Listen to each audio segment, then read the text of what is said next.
Take legal S4 channel पर मैं Rajendra Shah advocate आप लोगों का स्वागत करता हूं। साथियों, बहुत दिनों से सरकार और सुप्रीम कोर्ट में तू मैं एक दूसरे के ऊपर आरोप प्रत्यारोप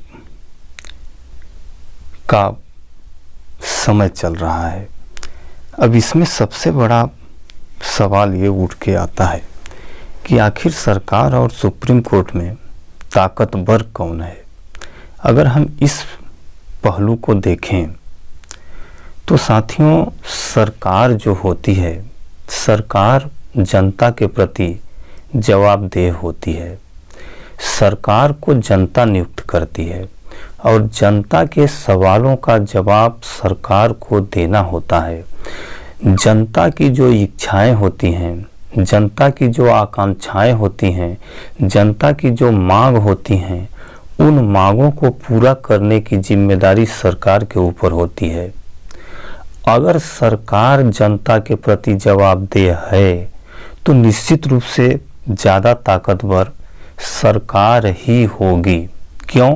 क्योंकि जनता को, जनता के सपनों को, जनता के मांगों को, जनता के आकांक्षाओं को सरकार को पूरा करना होता है। तो जब सरकार को पूरा करना होता है तो सरकार अगर अपने इच्छानुसार या कि जनता के इच्छानुसार कार्य नहीं कर पाएगी तो सरकार निश्चित है निष्फल हो जाएगी, असफल हो जाएगी। चाहे कितना भी प्रबल, कितना भी ताकतवर सरकार हो, लेकिन अगर वो जनता के शर्तों पर सिद्ध नहीं होती है तो निश्चित रूप से जनता उनको उखाड़ फेंकेगी। तो इसी के परिप्रेक्ष्य में आज हमारे देश में बहुत ही विकराल समस्या उत्पन्न हो गई है कि लोगों को त्वरित न्याय प्रदान कैसे करें। ये बहुत गंभीर समस्या है, क्योंकि आज अब अगर पूरे देश में देखें तो लगभग 5 करोड़ के आसपास केस पेंडिंग है। अब लोगों को मुख्य रूप से क्या चाहिए कि उनको त्वरित न्याय मिले। भाई, सरकार जो होती थी पहले, जैसे जो राजा होते थे, तो राजा का प्रथम कर्तव्य होता था, सिर्फ उनका मेन एक ही कार्य होता था, लोगों को न्याय देना, न्याय करना। अगर आपस में किसी भी परिवार में या गुट में या दो समूहों में झगड़ा विवाद हो गया तो उन झगड़ा विवादों के निपटारा के लिए वो लोग राजा के पास जाते थे और राजा उनका निराकरण कर देते थे। सेम कंडीशन सरकार की है, लेकिन सरकार इस अहम मसले के साथ साथ अन्य सामाजिक कार्य भी कर रही है। तो अन्य सामाजिक कार्य मोस्टली रूप से अगर देखा जाए तो मुख्य कार्य सरकार को न्याय देना ही है, लेकिन आज सरकार न्याय देने में निष्फल साबित हो रही है। निष्फल साबित क्यों हो रही है? क्योंकि इस तरह के प्रावधान हो गए हैं, जैसे हम आज देखते आ रहे हैं कि अपने जो कानून मंत्री हैं, कानून मंत्री जी कई बार बोलते हैं कि सुप्रीम कोर्ट के जो न्यायमूर्ति हैं उनका अधिकांशतः समय जजों की नियुक्ति में चला जाता है। तो हमें जजों की नियुक्ति के लिए या जजों के ऊपर, जजों के कार्यों पर, जजों के कार्य पद्धति पर कंट्रोल करने के लिए एक कमेटी होनी चाहिए। तो उस कमेटी पर वो जिम्मेदारी सौंप दिया जाए तथा वह जजों के कार्यों पर भी निगरानी रखे।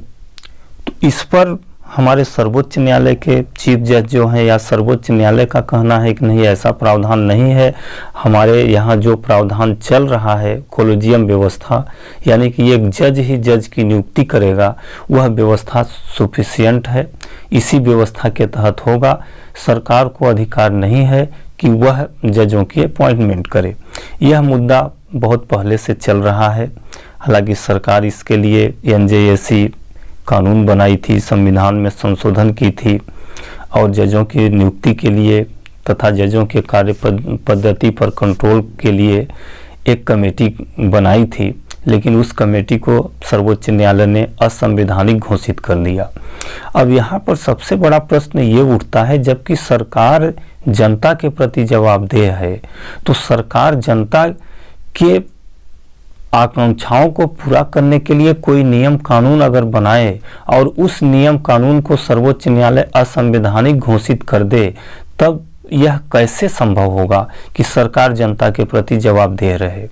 ये तो लोकतंत्र के लिए बहुत ही घातक साबित होगा आगे आने वाले समय में। साथियों, इसी परिप्रेक्ष्य में कानून मंत्री जी कुछ समय पहले ये बोले थे कि जो जनहित याचिकाएं हैं, जिनमें अधिक से लोगों का हित जुड़ा हुआ है, ऐसे प्रकरणों को तत्परता से सुनना चाहिए। इस तरह का कानून मंत्री अपना स्टेटमेंट दिए। तो उन स्टेटमेंट पे हालांकि वो डायरेक्ट सर्वोच्च न्यायालय या सर्वोच्च न्यायालय के सीजेआई को नहीं बोले थे कि आप ऐसा करें, आदेश नहीं दें, बल्कि वो अपना राय व्यक्त किए थे कि जो जनहित से संबंधित मैटर हैं, जो जनहित से संबंधित मुकदमे हैं, उन मुकदमों का निराकरण त्वरित तत्परता से करना चाहिए। कहीं ना कहीं उनको कहीं ना कहीं आभास हुआ होगा कि जो जनहित से संबंधित मुद्दे हैं, उन मुद्दों का निराकरण तत्परता के साथ नहीं हो रहा है, तब उन्होंने यह इस तरह का स्टेटमेंट दिया। तो इस स्टेटमेंट का प्रतिकार करते हुए हमारे सर्वोच्च न्यायालय के सीजेआई जो हैं, उन्होंने बोला कि हमारे लिए कोई केस छोटा या बड़ा नहीं है, हमारे लिए सभी केस महत्वपूर्ण हैं और सभी केसों को हम समान रूप से ही सुनवाई करेंगे। अब यहाँ पे दो प्रश्न उठता है, क्या कानून मंत्री जी सही कह रहे हैं या हमारे देश के जो चीफ जज हैं, सीजेआई हैं, वो सही कह रहे हैं। साथियों, अगर मानवता से देखा जाए तो हमें लगता है कि कहीं ना कहीं या उनका घमंड हो या अहम हो, लेकिन हमें सर्वोच्च न्यायालय के सीजेआई का जो कथन है, वो कथन सत्य प्रतीत नहीं होता। क्यों? क्योंकि सभी केस बराबर हैं, ये सही बात है। हमारे संविधान में प्रावधान भी है कि कानून के नज़र में सब समान हैं, सबके साथ माने कानून किसी के हिसाब माने किसी भी आधार पर किसी के साथ भेदभाव नहीं करेगा। ये समानता का अधिकार हमारे संविधान में दिया गया है। लेकिन हमें ये देखना पड़ेगा कि कौन से केस में कितने लोग इन्वॉल्व हैं, कितने लोगों का हित प्रभावित हो रहा है।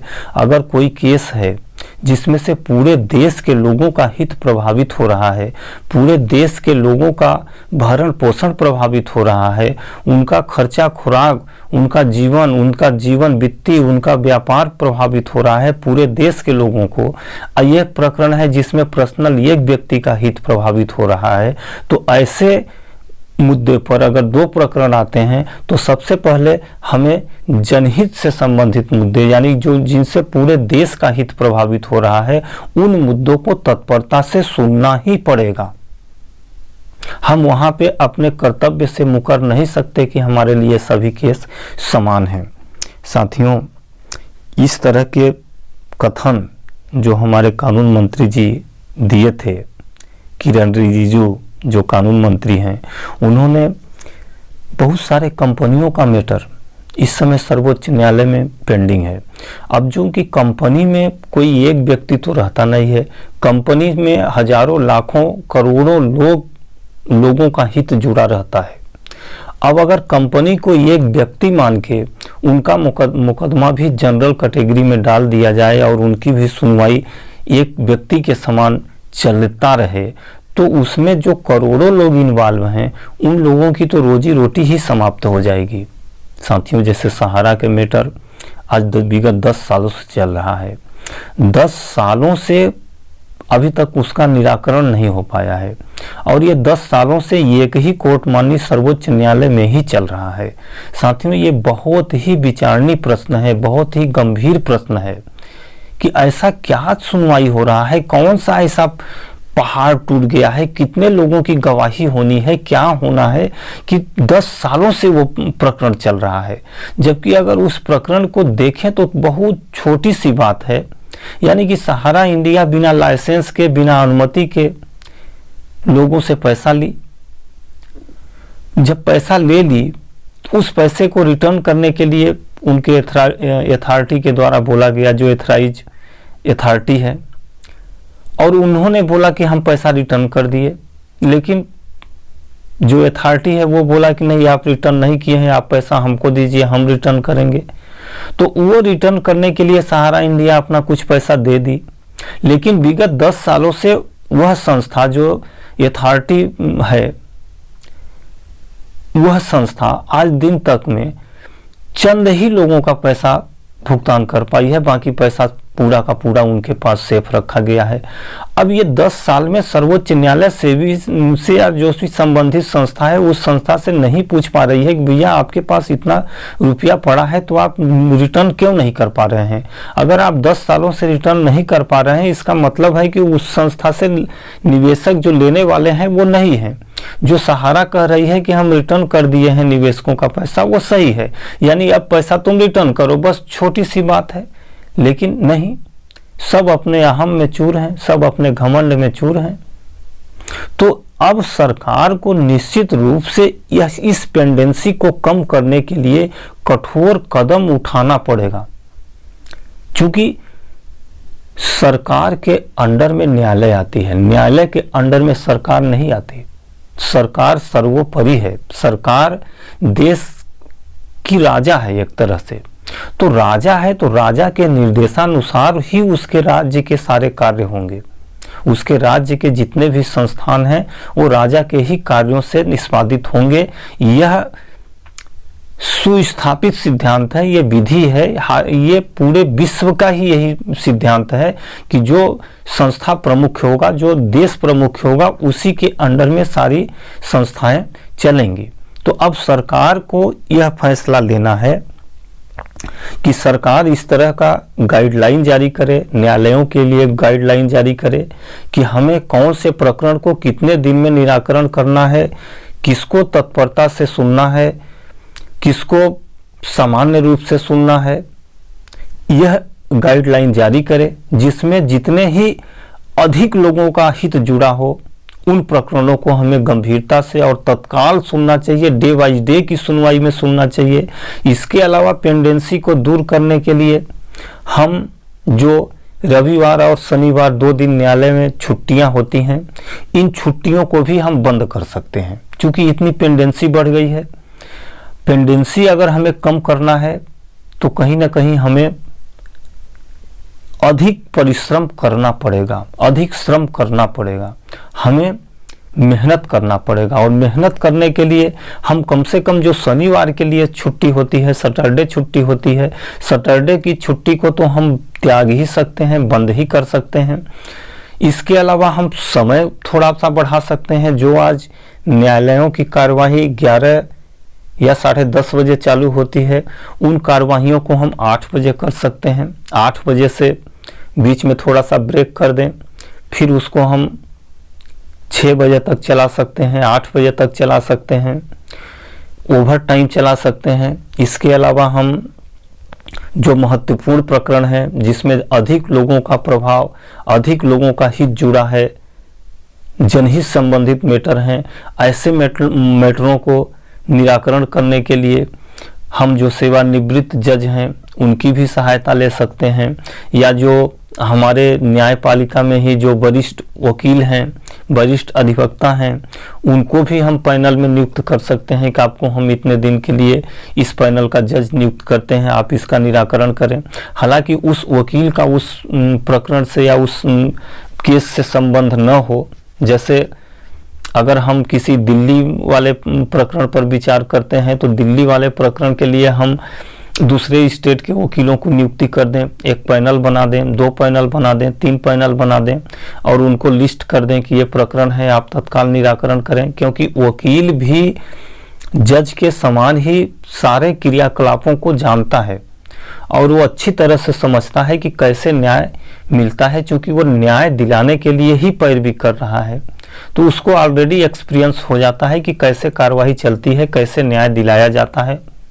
तो इस तरह का पहल सरकार कर सकती है और सरकार की ये मेन जिम्मेदारी है कि हम लोगों को सर्वप्रथम न्याय प्रदान करें। न्याय प्रदान करने के लिए हम दिशा निर्देश दें। अगर सरकार इस पर हाथ पे हाथ धरे बैठी रहेगी तो निश्चित रूप से ये सरकार की असफलता साबित होगी। साथियों, इसी के साथ मैं आज का ये वीडियो समाप्त करता हूँ। कृपया अगर ये वीडियो आप लोगों को अच्छा लगा हो तो वीडियो को लाइक करें और हमारे चैनल पर नए हों तो कृपया चैनल सब्सक्राइब कर दें। मैं इसी तरह से देश की गंभीर समस्याओं तथा न्यायपालिका से जो टेक्निकल संबंधित तकनीकी जानकारियां हैं उनकी जानकारी भी मैं अपने चैनल पर देता रहता हूं तथा लेटेस्ट जजमेंट के बारे में भी जानकारी देता रहता हूं। तो कृपया आप चैनल सब्सक्राइब करें और मुझे आज्ञा दीजिए। नमस्कार।